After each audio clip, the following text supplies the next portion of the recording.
de quem foi a ideia de colocar um bando de pessoas de colãs dançando num palco e cantando, e como que isso passou desde a ópera até chegar em Hamilton.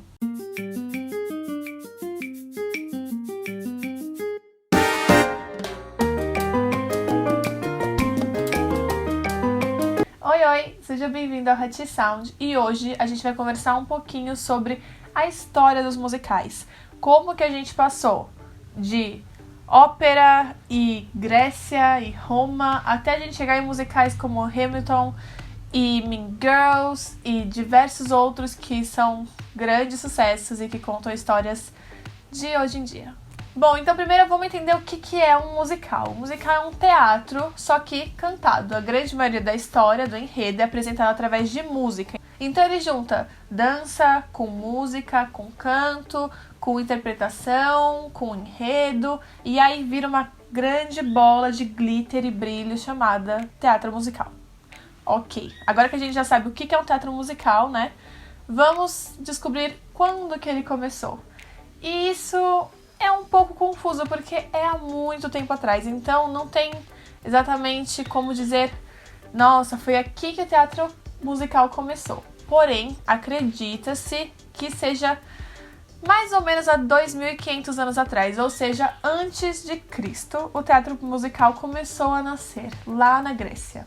Na Grécia Antiga já tinham performances de teatros, e os filósofos começaram a introduzir as canções e as letras que eles estavam criando junto com coreografias, e foi virando assim um estilo de teatro musical que os romanos depois também começaram a fazer.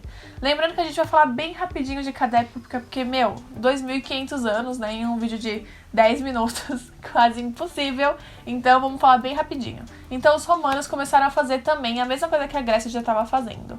E aí, nos anos medievais, existiam os viajantes, que eram pessoas que viajavam de população em população e contavam e cantavam histórias. Então, meio que virou um teatrinho musical, porque era uma história contada através de música, dança e todos esses elementos que a gente já conversou que o teatro musical tem. E durante o século XII e XIII, a igreja começou a fazer também certos espetáculos com música para contar as histórias da religião, porque era uma forma de entreter as pessoas, de capturar a atenção delas, para que elas prestassem atenção nas histórias e ficassem com aquilo na mente delas.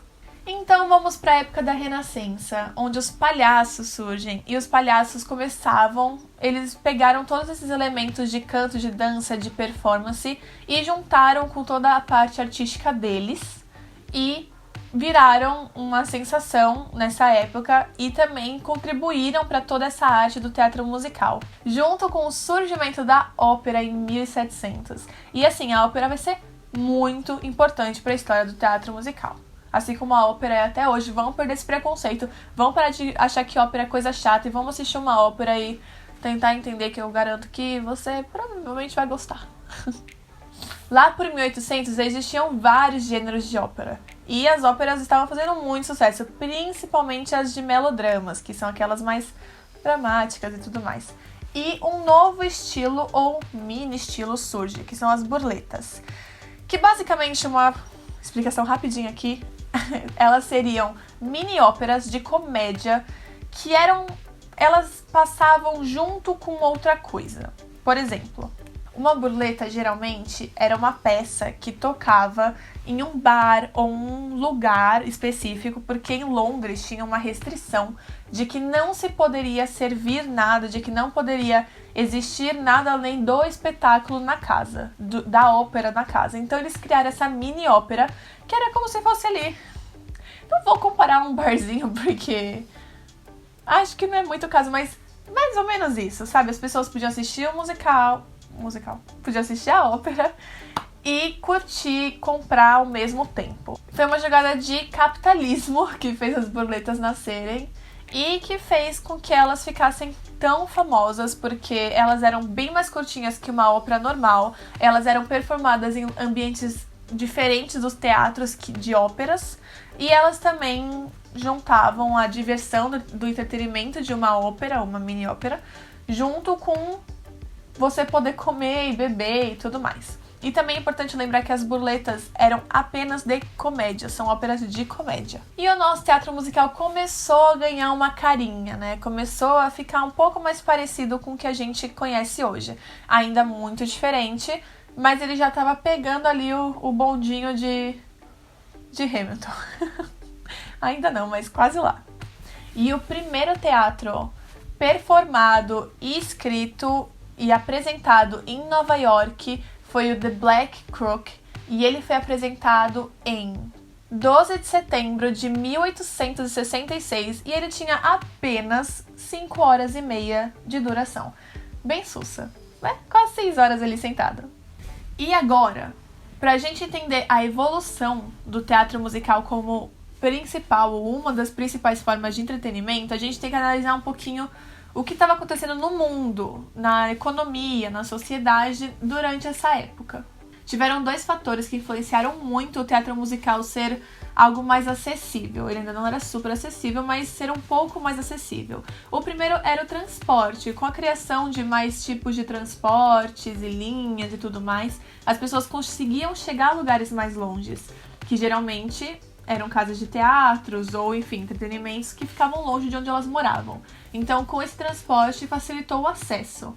Outra coisa muito interessante foi a instalação de postes de luz. Isso influenciou porque, imagina, como a gente falou, uma peça de teatro podia durar 6 horas, 5 horas e meia, 5 horas que fosse. Então, era um espetáculo muito longo, que geralmente acabava muito tarde. Então, você voltar sozinha pra casa, ou você voltar com alguém pra casa de noite, era muito perigoso. Então, quando os postes foram instalados, as pessoas começaram a se sentir mais seguras de saírem e de voltarem tarde, porque pelo menos a rua ia estar iluminada, né? E com a Primeira Guerra Mundial, o teatro deu um pequeno boom, porque as pessoas precisavam desse entretenimento, as pessoas precisavam esfriar a cabeça, sair da realidade horrível que elas estavam vivendo, e o teatro virou uma válvula de escape para muita gente. Em 1920, novos gêneros musicais como o jazz começaram a aparecer nos teatros musicais, e eles começaram a ser trazidos para o teatro musical, e a gente já começa a ver uma expansão de gêneros e maneiras de fazer esse teatro, porque antes ainda era muito restrito. E aí a gente chega em 1927, que o teatro musical chamado Showboat foi lançado, e assim, ele, junto com Oklahoma, que é um outro teatro musical muito importante para a história desse tipo de entretenimento, eles revolucionaram totalmente o teatro e de como ele era apresentado, os temas, os personagens, o tipo de história, de como as histórias dos personagens eram mais aprofundadas. Essas peças foram muito importantes para a gente ter o que a gente conhece hoje como teatro musical. Isso aconteceu em 1927. Mas como nem tudo são flores nessa vida, o cinema apareceu. Mentira, eu amo cinema. Maravilhoso, mas o cinema logicamente teve um impacto em todo o crescimento e toda a popularidade que o teatro musical tinha. Afinal, pensa comigo, o cinema era uma coisa muito mais barata, porque era uma tela que eles podiam reproduzir quantas vezes eles quisessem, e eles já tinham comprado ali o filme pronto. O teatro musical não, eles tinham que pagar os atores, pagar o lugar, pagar toda a produção, tudo o que precisasse para fazer. Enquanto isso, as pessoas elas tinham essa ideia de que o teatro musical era mais arriscado, porque você podia ir lá e pegar um ator que era ruim, sabe? Pegar uma performance ruim. O cinema não. O cinema era garantia de que ia ser bom, porque era aquilo ali, já estava pronto, já estava feito, era só assistir. Então o cinema começou a pegar um pouquinho assim essa atenção e começou a brigar mais com o teatro musical. Logicamente, cada um tinha seu tipo de público, mas muitas pessoas começaram a migrar de um para o outro. E nada melhorou, porque em 1930 teve a Grande Depressão.